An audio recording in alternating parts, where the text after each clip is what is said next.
大家收睇《沿途有理》，我係廖 Sir。咁啊，今日身邊咧仍然都係有羅比師傅。大家好，我係羅比啊。咁啊，上集又講到啦，就話阿羅比師傅即係除咗對於佛學有研究啦，咁亦都對風水命理都有略知一二你呢個唔算略知一二啦。據我所知，你起碼都即係已經鑽研咗呢樣嘢10幾年㗎啦。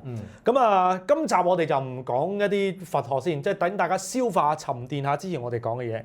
今集我哋就講啲大家即係成日都接觸到，而且亦都會好感興趣嘅東西。咁啊，風水命理啦。咁啊，風水命理分門派別，類別亦都有好多，即係有啊八字啊、鐵板神算啊、紫微斗數啊，即係佢去到如果風水嘅就係九宮飛星，乜嘢都有啦。即係根據一套咩學説去辨別你究竟係點樣啊，或者係幫你啦。咁啊，阿羅比師傅係專做邊樣嘢嘅咧？我比較專做八字，專係睇八字。如果論命嘅角度，如果八字係即係我睇下我合唔合格先，做唔做到個合格嘅玄學台主持先。好。咁啊，八字係咪講緊嗰啲咩日柱月柱啊、身強身弱啊嗰啲咧？係，冇錯。咁啊，亦都有嗰啲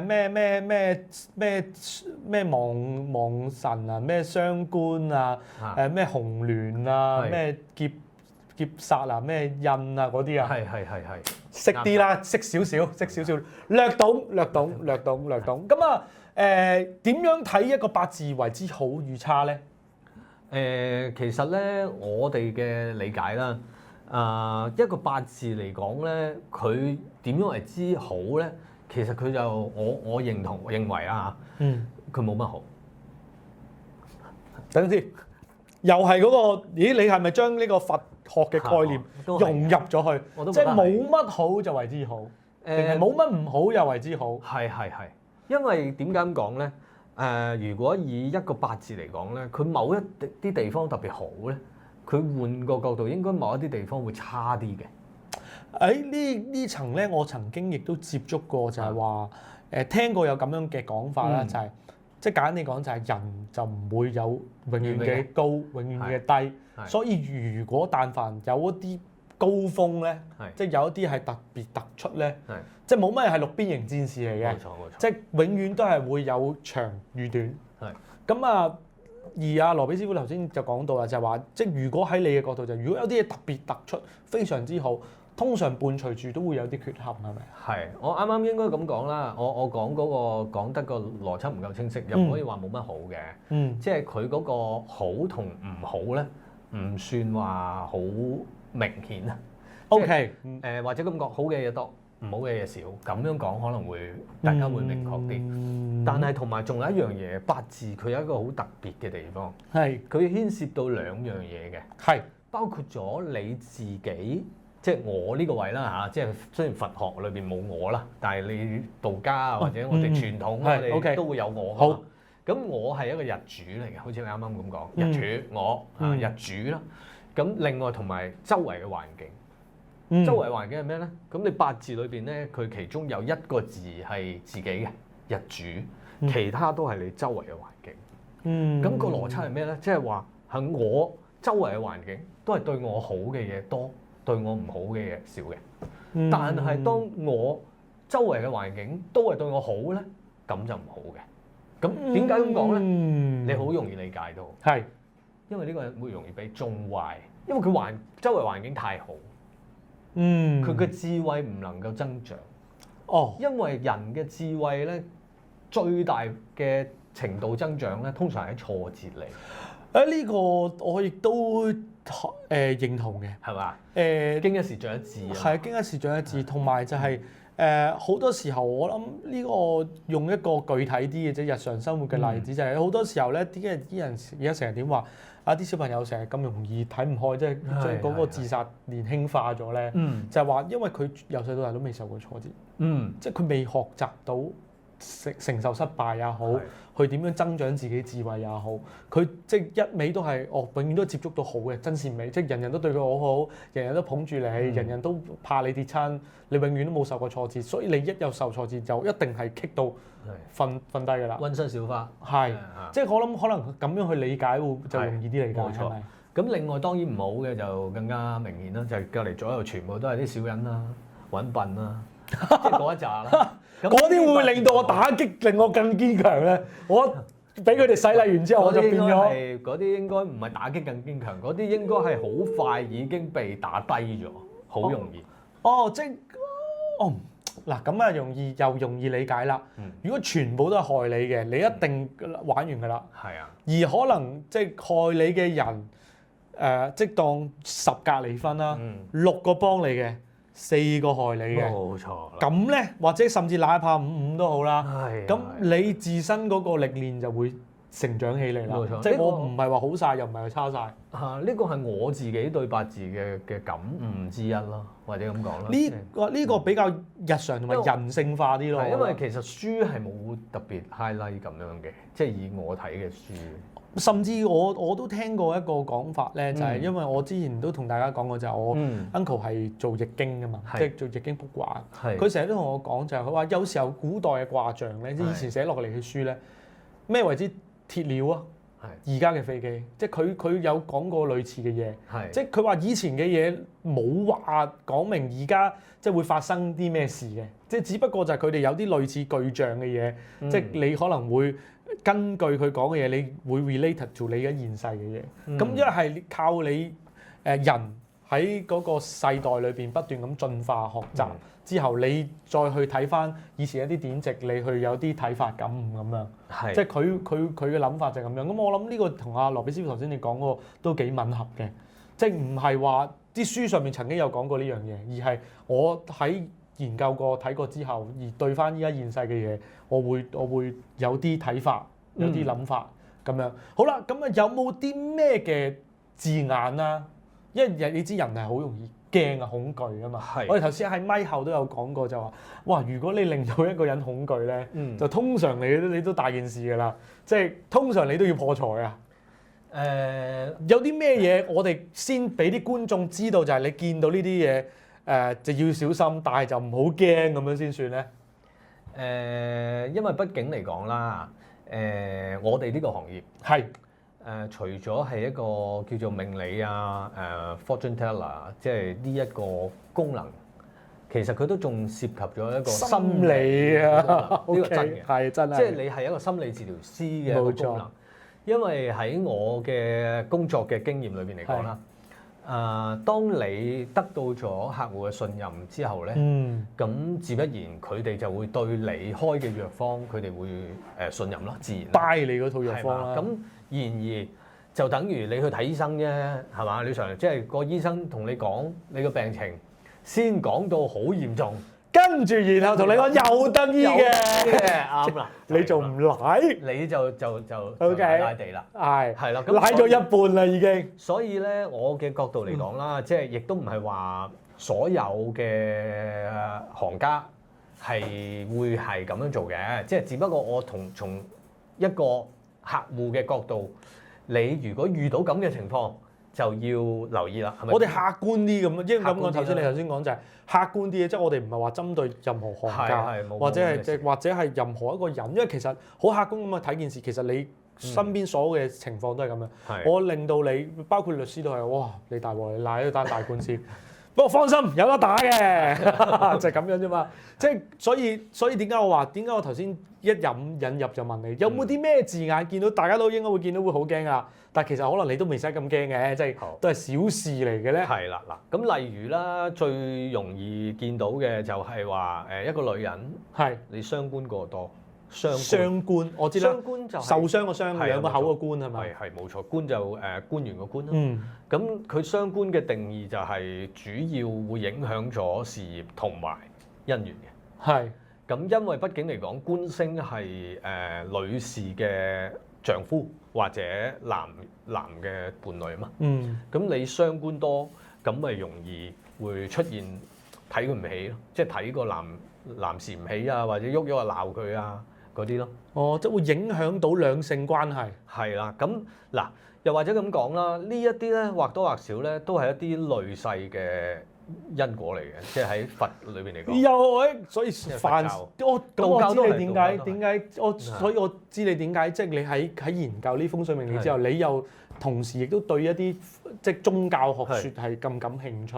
就因為你係咪你喺研究呢個題外話？喺你喺研究過程裏面，其實你發現咗，即係佢好似有啲關係喎，同嗰啲嘢。絕對啊，絕對。OK。絕對有，因為始終嚟講，你唔係你好難解釋嘅。OK， 係好多嘢真係解釋唔到。你真係要用玄學去解釋嘛？即係科學嘅盡頭係玄學啊嘛。又係啊，真係。係嘛？即係譬如有非精密嘅科學我哋。嗱，如果廖 Sir 你生多4、5個、6個，唔得啦，頂一個已經盡晒力啦，已經。咁佢當然你會 feel 到，理論上會 feel 到每一個佢哋嘅性格或者佢哋嘅能力應該都會有差異。係，甚至唔係來源於你嘅。同唔同意先？即係可能有啲佢打波好叻，但係我打波唔叻㗎。係又話或者你唱歌叻，然後佢又唱歌慢，五音不全咁樣，又唔好五音不全。我驚啊！我依家驚緊。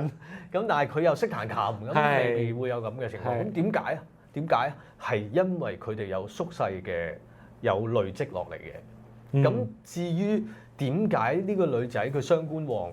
係宿世累積落嚟嘅。OK， 即係如果女仔就怕見傷官啦，即係，但係亦都唔使話太驚啦，即係都唔使太驚。即係只不過就話啲人一定會同你講，因為點解我頭先引入幫你哋謀福利咧，就係問咗羅比師傅呢樣嘢咧，就係你聽到如果下一個睇相師傅或者係一個風水命理八字嘅師傅一同你講，哇！你傷咗好多啊，要搞佢啦，咁你就要開始要唔好講小心，你要認真咁去聆聽佢講啲咩？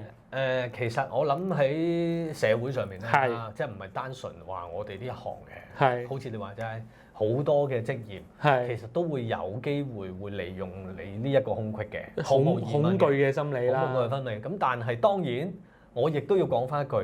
咁開藥嗰啲藥，永遠藥本身係有成本嘅，呢樣係。只不過你要睇清楚，即係話呢一樣嘢能唔能夠你 afford 到，係嘛？即係譬如你能唔能夠 afford 到，同埋另外一方面嚟講，你去到再根底去諗一層先，即係呢一個係縮細嘅問題嚟嘅，唔會一次搞得掂嘅。啱啊！呢個嗱，點解我頭呢個？所以點解我話就係大家要好清晰嘅。頭先我好着重咁講就係你要細心咁聆聽佢講啲乜，因為佢跟住落嚟講啲咩先係最緊要嘅。因為佢講俾你聽傷官咁事實嚟嘅，因為呢個係一個客觀嘅現實嚟噶嘛。我真係睇咗你個盤，你真係存在呢個問題，然後我提醒你，跟住然後我同你講，我整個8萬8嘅套餐俾你啊，幫你包揾到男朋友。如果男朋友同你旗鼓相當，跟住然後聽晒你話咁樣，咁你就要小心啦，即係。但係羅比師傅嘅意思就係，即係你要明白就係呢個傷官唔係話你今世呢個八字，即淨係關你今世呢個事，而且呢件事唔係話，尤其是係牽涉累世啦。咁呢樣嘢唔係話即一時三刻，冇錯，即刻就解決到。即係喺我嘅角度上面嚟講啦，即係除咗藥之外啦，藥咧我哋有幾個方面啦。第一個方面就係風水啦，補啲嘢啦，係啦，即係你風水啦，例如屋企放啲咩啊，帶啲咩啊，咁呢啲都係藥之一啦。當然呢個基於你相信呢一個感應，即係易經嘅感應，因為所有風水都係源於易經嘅。即係空間同人啦，空間與人啦。即係藏經有一個古仔噶嘛，即係講緊東方朔嘅故事嘅，就係話你呢邊，譬如咁講啦，或者咁講啦，譬如呢嚿膠，佢突然之間無啦啦呢度爆咗，咁幾多個方圓10萬里咧產生呢一嚿膠嘅，但係膠唔係一個好例子，唔好意思。因為膠係製造出嚟嘅，佢唔係天然嘅嘢。當呢張台木頭啦，木頭啦，係啦，呢張台木頭啦。呢張木頭仲要係真係成棵樹咁樣界出嚟嘅，或者咁講啦。咁佢呢一個裂，另外咧佢嗰邊嗰啲同佢一齊同一棵樹嘅嗰啲都裂嘅。因為東方朔嘅故事係講緊個銅鐘嘅，即係個皇宮嘅銅鐘裂咗，然後喺方圓幾廿萬里以外嘅呢個銅鐘嘅生產嘅嗰個山咧崩咗，呢個就係易經嘅嗰個本身嗰個氣嘅理念。而我哋風水都係源於呢一個理念，改變嗰啲氣嘅，改變啲氣，即係令到你身邊嘅氣轉變嚟適應你。呢個亦就係藥嘅原理之一啦。另外一個原理就係ritual 啦，就係儀軌啦，即係好似法科嗰啲嘅一啲法事，佢係改變咩咧？改變你宿世嘅一啲我哋叫債咯，maybe 因果或者係啊因果，因為你每個人嚟呢一度，佢都會有拎住啲嘢啦，就或者佛學講嘅業力啦。係啊，冇錯，嗰啲冤親債主，即係擸住一啲嘢過嚟嘅。咁呢啲無可否認，風水啦，同埋儀軌啦，咁喺正規宗教裏邊都係有嘅。咁又唔能夠一竹竿打落去話，哇！要做親呢啲儀軌嘅就一定係棍嚟嘅。咁我又覺得係我要大家要好清晰一樣嘢，就係唔好成日即係點解我哋開呢啲類型嘅節目咧？喺呢個台裏邊，就係其實想大家正視翻，因為我哋要去正面咁去面對呢啲宗教，唔好偏聽偏信，同埋唔好迷信。係冇錯。咁你先可以你先可以即係用一個正確嘅心態去面對，就話無論你係想求助也好，或者係想令到自己變得更好也好，即係你一定要就係上集啊羅比師傅講，即係你個心啊，究竟我心正唔正向？擺堂態正唔正？如果你堂態係正嘅，你之後做嘅嘢就好多都會幫到自己。如果你堂態唔正嘅，其實做咩都冇用。即係你起碼你要明白嗰個宗教嘅理念。點解要咁樣做？佢咁樣為之引導你向善，你係一個正教嚟嘅。咁而你套用佢啲學説落去其他唔同嘅地方範疇裏邊去使用，咁其實就一樣係有用。即係包括好似道教行一啲科儀法事咁樣。我唔知佛教有冇呢啲類型嘅東西，都有嘅。啲水陸法會啊，嗰啲全部都係屬於科儀啊。OK，即係你我哋咪有嗰啲盂蘭盆節啦，佢哋都會有啲相應嘅儀軌嘅，即係魚口啊嗰啲。即係佢都有呢啲類型嘅東西㗎。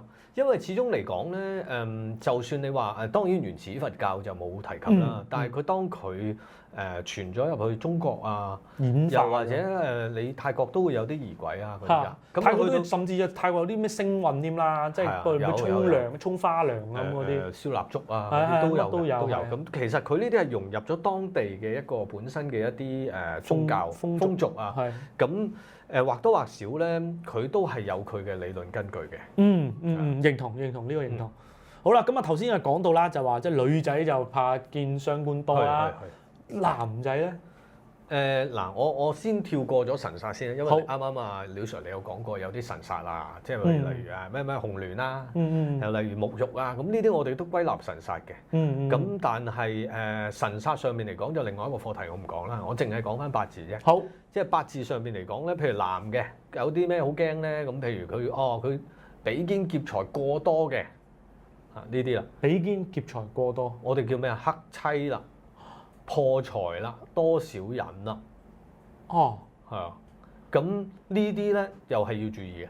咁啱啱其實我帶出咗一樣嘢就係，咁你開咗藥方俾我啦，我決定俾你去治一治我啦。咁我好似冇不過，好似冇乜，即係變咗咧，有好多時咧就以前舊社會啦，對八字嚟講咧都重視。有好多人結婚之前要對一對八字啫嘛，冇錯，係啊。咁變咗有啲女士咧一睇就話：哇，呢個唔得啊！呢個劏豬凳嚟，哇！呢個克夫啊，係。啱啱我提及傷官多係克夫其中一個表徵嚟嘅喺八字上邊。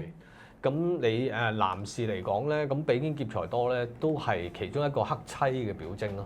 我哋叫做同埋。比肩劫財多，亦都會容易俾人呃噶嘛，即係啲同輩啊，容易幫你去分錢啊嘛。咁我哋要聯絡東張西望，睇下最近佢哋嗰啲 case 究竟係咪個個都係咁啊？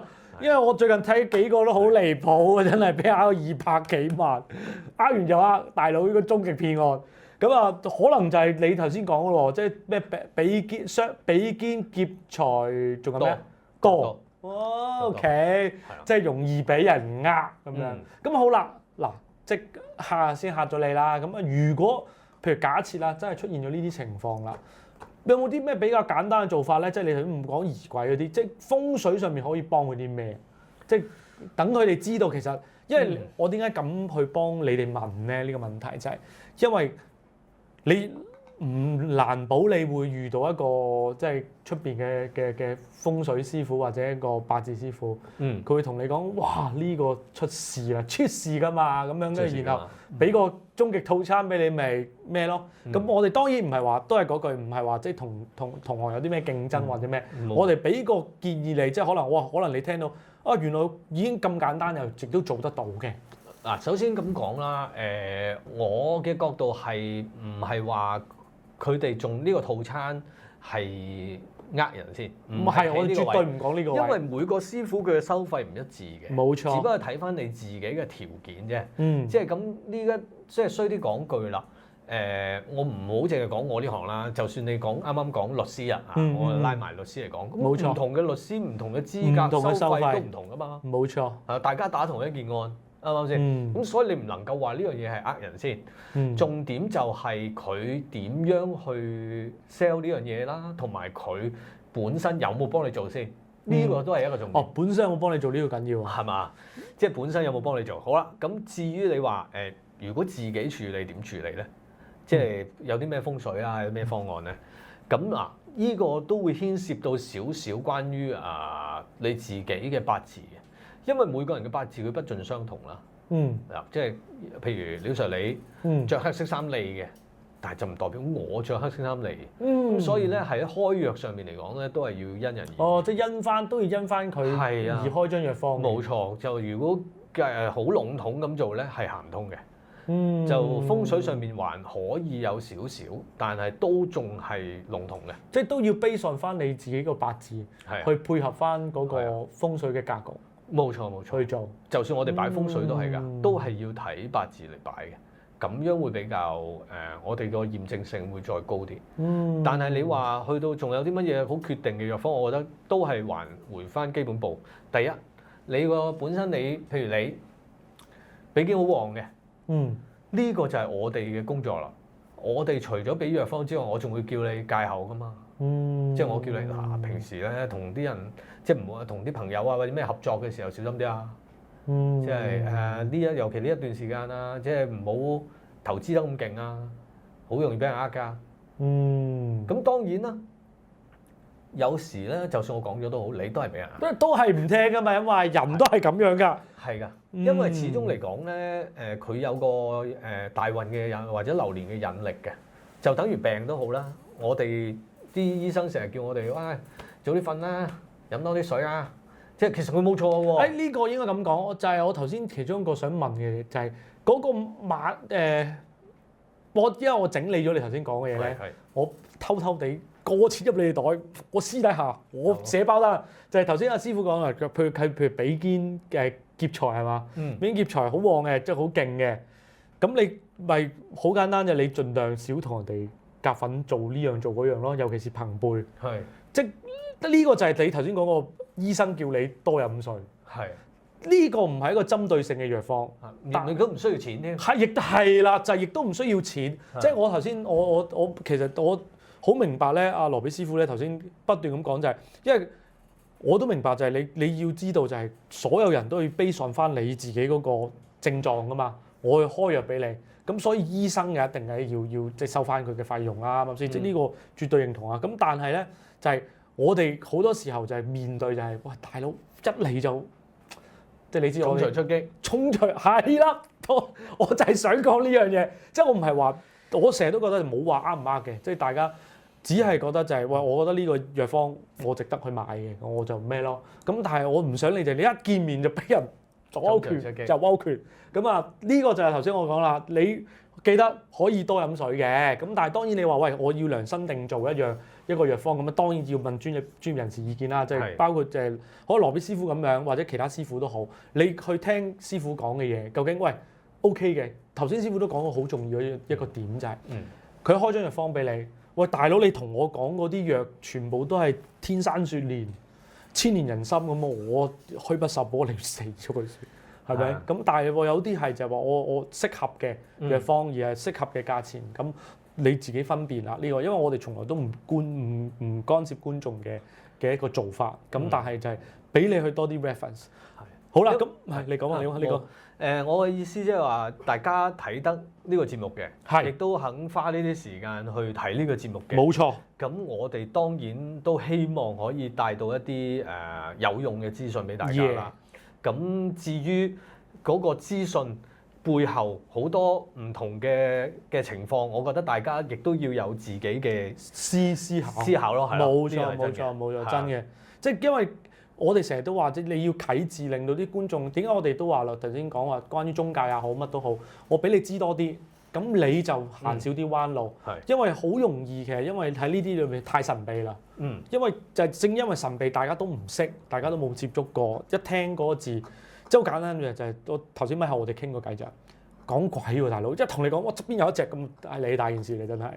咁唔知真定有，因為我哋根本冇人可以辨別到係咪真有也好，假有也好，咁呢個唔緊要。咁你當然你要揀個你信任嘅師傅啦，信任嘅人士啦。咁但係問題就話，因為一牽涉到呢啲我哋未知嘅東西，我哋一產生咗恐懼，咁就好容易做咗錯誤嘅判斷。咁所以點解我哋就要乜都要學多啲，知多啲，聽多啲，係啦。咁好啦，頭先講啲驚㗎啦。咁有冇啲好嘅咧？見到嗰啲嘢就正，尤其是人就最中意就係錢㗎啦，係咪？其中一樣嘢，除咗身體就係錢㗎啦。先問咗先，有冇啲咩嘅八字裏邊見到呢樣嘢咧？就肯定係正多金啦。今次嗱呢個咧講到一個組合嘅問題，係講到組合嘅問題。以我理解啦，男人最好咧有官有印。嗱啱啱你講到話印嗰啲啦，咁啊官咧就係官殺啦。印咧就係正偏印啦，其實以正印為好嘅。正印係咪即係正財咁樣啊？正印其實同正財都係十神之一嚟嘅。咁因為正印，我哋咪話有啲好人有啲冇人嘅。係。正印佢算正印，佢算係正人。正印就算係正人。OK， 正係好有人嚟嘅。咁啊，正官都算係好人嚟嘅。佢有個正字咁樣，即係如果有官印相生咧，咁個男士嚟講咧。一個男士揸住到官印相生咧，都係唔錯嘅。如果揸埋財官印相生咧，咁就好好多啦。快即刻睇下先，睇翻八字，睇下就正有冇財官印呢三樣嘢。係咪都係要出現正為好？正會好少少。咁如果譬如個 combination 啦，就幫你哋謀多啲福利啊，即係約略啊，即係因為呢個初步籠統啦。頭先都講過，即係每個人都唔同嘅，因為好啦。如果我好籠統咁講，正全部係咪一定？正啦，如果混咗啲偏咧，因為我知道有偏印噶嘛。係，因為偏印咧，佢嗱，譬如大家諗嘢咁啊。正印咧就會比較咧開，即係點講，公開啲啊，或者正面啲嘅，或者我哋用呢個 term 啦。偏印咧嗰個思慮深沉啲嘅，即係諗啲陰濕啲嘅嘢。如果佢強，的確有咁嘅可能。係。如果佢多或者強 ，OK。嗱，呢個兩個概念啦。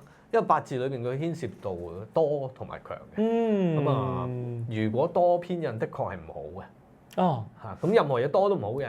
咁頭先你講過啦，即係其實取之中庸就最好啦。係啦，冇錯啦。即係唔好話過多。如果啦有正官有印，咁基本上嚟講咧，呢個男士嚟講咧就穩陣啲。包括佢事業上面都容易穩定啲。咁即管睇下自己有冇。我睇你就冇啦。如果做啲政府工啊，做啲正規工啊，即係正規嗰種係指一個即係階級去升。係啊，升遷嗰啲。升遷嗰啲啦，我就唔用正規呢個字啦嚇。即係升遷階級明確啲嘅嗰啲就最好有官印相生。咁你坐嗰啲位咧就會比較坐得穩陣啲。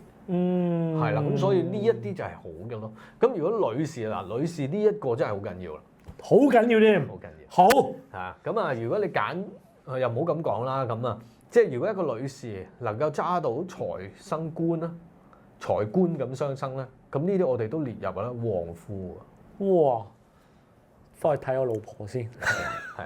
咁如果唔得就換嗰個啦，要千祈唔好咁諗。我純粹係講，你就講到話有咩好嘢啊？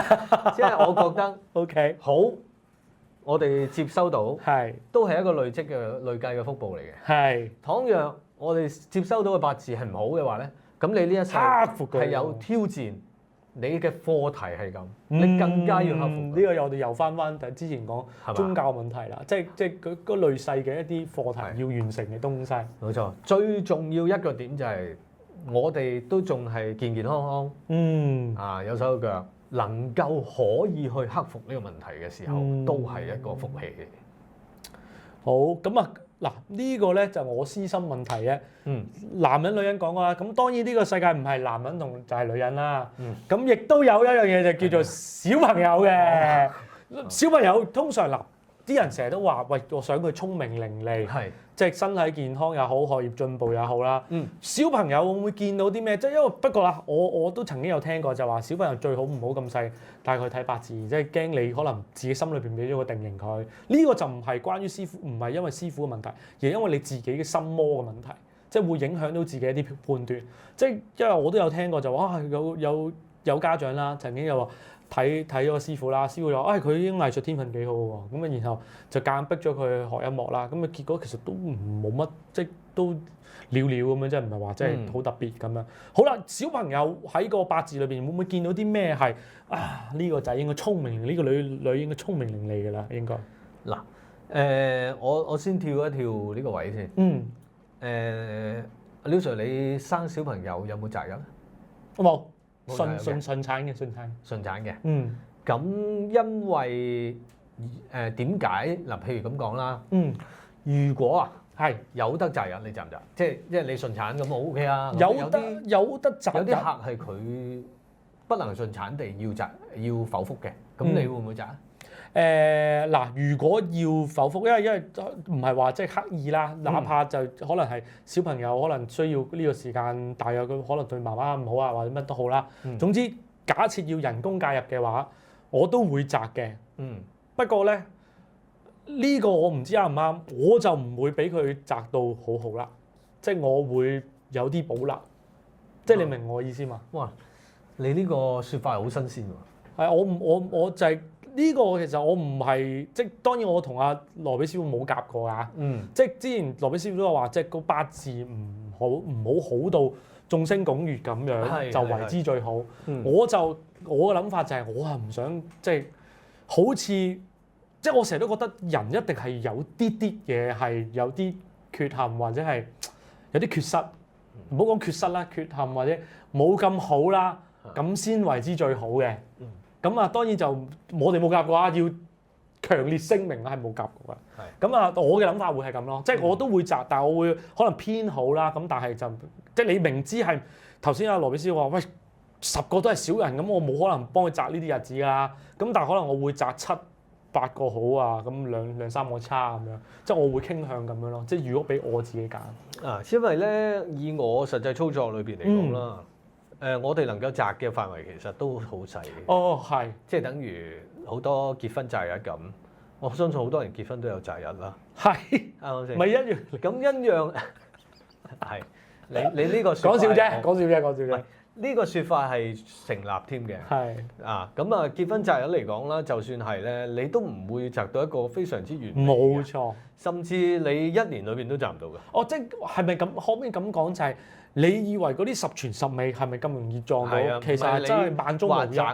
即係你就算揾我擇都好啦，其實本身擇出嚟嗰啲都唔係咁 perfect 嘅。要喺你個 range 裏面揀㗎嘛。只不過喺比較好嘅裏邊度揀一日嘅啫。係。同意啊。唔會存在。再加上啦，小朋友啱啱開始入翻講翻你嗰位啦。點解我話講擇日咧？因為我嘅理解就係本身你揀嘅日子都唔係話完美嘅。首先本身佢個每一個八字都唔完美，即係我哋所講嘅好嘅八字，其實喺我嘅角度好嘅啫，可能喺你嘅角度未必係好。即係我唔要呢樣嘢，可能我唔需要呢樣嘢。我都呢個或多或少都牽涉咗幫你揀嗰位師傅佢自己點樣睇佢嘅價值觀。係佢本身佢嘅價值觀。呢個係亦都有啲點醒我，即係你要睇個師傅嘅諗法係乜嘢。即係因為始終每個人嘅價值觀唔一樣。可能一個師傅好簡單啫嘛，覺得健康就是福，呢一世都係冇病冇痛，即係希望或者即係平安老自然咁樣離開咁樣。我就係想咁樣答你呢個問題，即係喺細路仔嘅角度上面嚟講啦，我覺得咧又冇話邊一啲細路仔嘅八字特別好，邊一啲細路仔八字唔好。點解咁講咧？